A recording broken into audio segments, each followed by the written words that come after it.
kami ini tidak beristri tapi hidup bersama-sama. Ya dikatakan suami ya suami, teman hidup ya teman hidup kan. Melawan rohaniku, yang rohani sudah tercampur ini, wih, muka-muka anak turunku jangan seperti aku.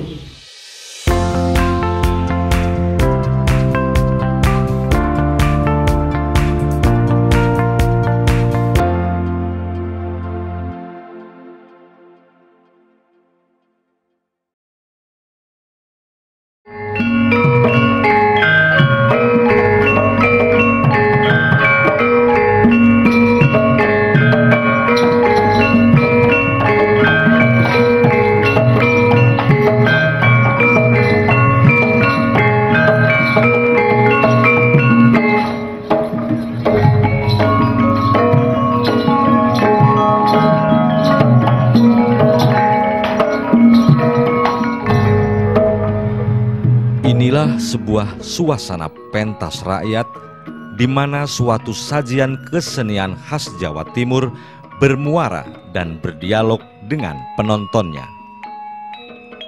Ludruk adalah sebuah bentuk kesenian tradisional yang berasal dari masyarakat urban yang hingga kini masih diminati oleh penduduk pinggiran di kota besar di Jawa Timur.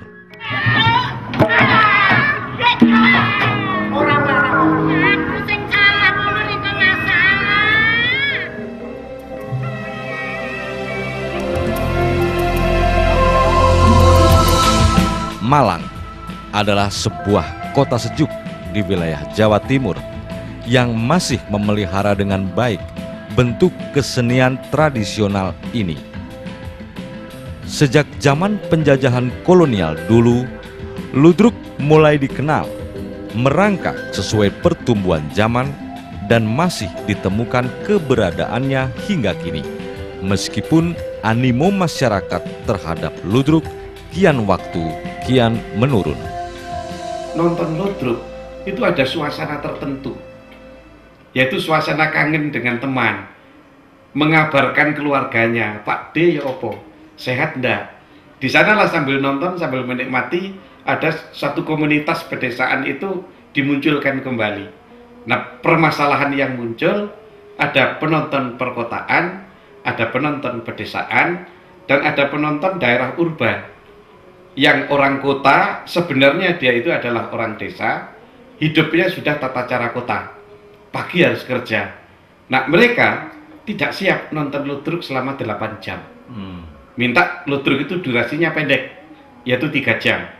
Nah, kebiasaan ini belum teramati betul oleh pimpinan-pimpinan ludruk atau sutradara ludruk. Kapan dia main 8 jam? Kalau di pedesaan yang sepi. Sehingga saya pernah mengambil kesimpulan pembangunan yang dirintis pada zaman Orde Baru, jalan dibangun, listrik masuk desa, kalau tidak hati-hati, listrik menyala, ludruk mati. Melihat, mengamati, dan mengenal pementasan ludruk secara seksama akan membuat kita bersentuhan dengan pelaku-pelaku kesenian tradisional ini. Di dalam ludruk kita mengenal istilah tanda ludruk, yakni pemeran berjenis kelamin laki-laki yang berdandan, berhias sedemikian rupa hingga secara sempurna penampilannya berubah total menjadi seorang perempuan. Tanda ludruk adalah primadona dalam pentas. Keberadaannya mampu mengundang decak kagum penonton karena keluasannya dalam berlakon, menari, dan menghibur mereka. Keluasan itu dipadu oleh kecantikannya yang tidak jarang membuat penonton atau sesama pelakon jatuh cinta kepadanya. Kenyataan itu kerap dijumpai dalam kehidupan ludruk dan pelaku-pelakunya. Maka percintaan itu pun terjadi. Tanda ludruk yang notabene sebenarnya adalah seorang laki-laki disenangi oleh penonton yang juga laki-laki atau sesama seniman ludruk lain yang berjenis sama, laki-laki. Perilaku menyimpang ini pun menjadi suasana yang lumrah-lumrah saja di dunia pentas mereka.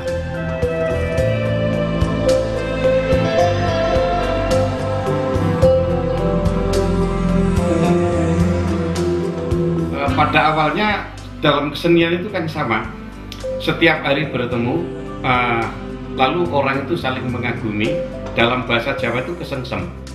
Nah kemudian terjadilah laki-laki jatuh cinta dengan tanda. Laki-laki ini bisa pemain, bisa penonton. Nah oleh karena itu istilah lokal yang dipakai penonton kepincut, jatuh cinta. Lalu ada hubungan percintaan antara penonton dengan pemain wanita, tanda, atau pemain ludruk dengan pemain wanita. Nah muncullah istilah gendaan karo tanda.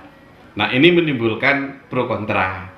Biasanya kelompok agamis yang setia pada ajaran-ajaran agama itu dianggap melanggar hukum-hukum dan norma agama.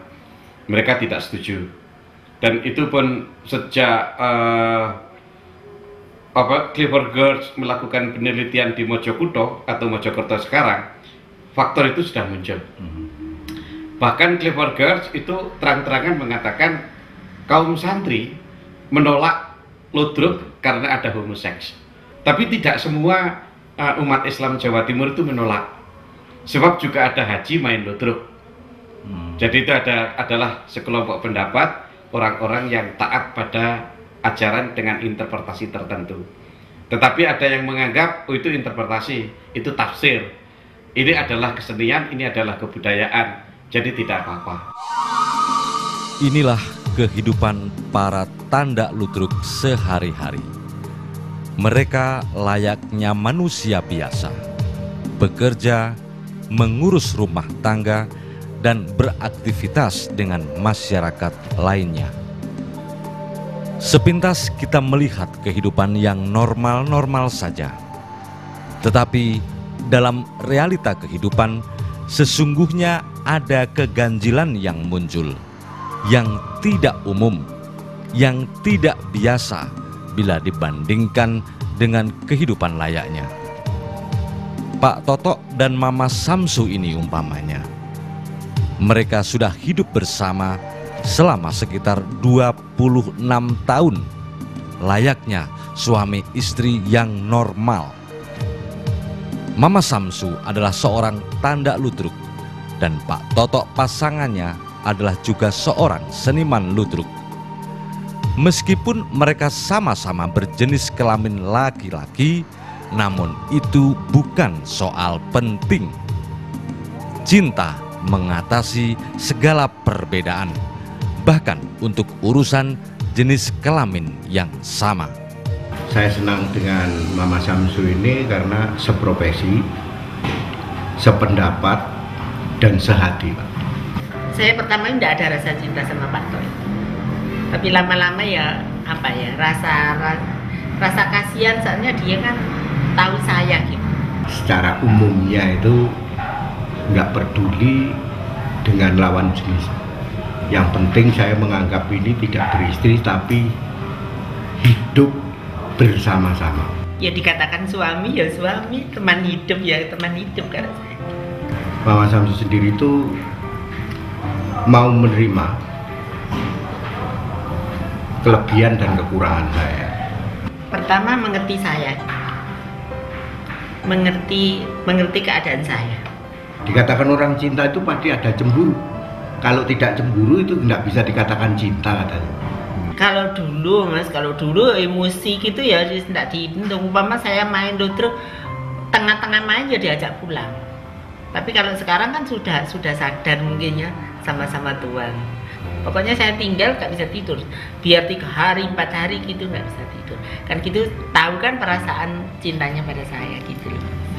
Kami berdua akan berusaha hidup rukun, jadi kalau ada kesalahan berusaha untuk saling mengingatkan supaya tidak terjadi pertengkaran. Pokoknya dia itu kalau ngamuk gitu, saya mau gitu diajak gitu ya sudah hilang.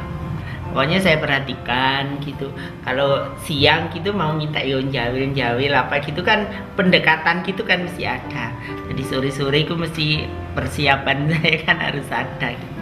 Seharian saya enggak ada masalah kayak dibuat-buat gitu loh. Jadi orang tahu saya gitu ya, ini adanya saya gitu. Tapi masyarakat semua menerima.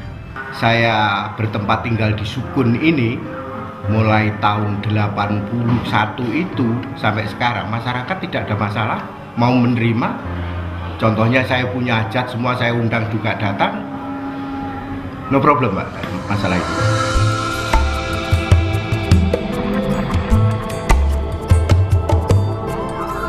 Petani yang satu ini memang berbeda. Namanya adalah Pak Kadam. Ia juga seorang tandak ludruk, bahkan seorang tandak ludruk senior.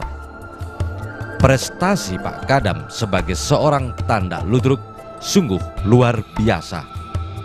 Ia pernah terlibat dalam kelompok ludruk Marhaen dan pernah beberapa kali mengadakan pentas di istana saat Bung Karno, Presiden pertama Republik Indonesia, masih berjaya.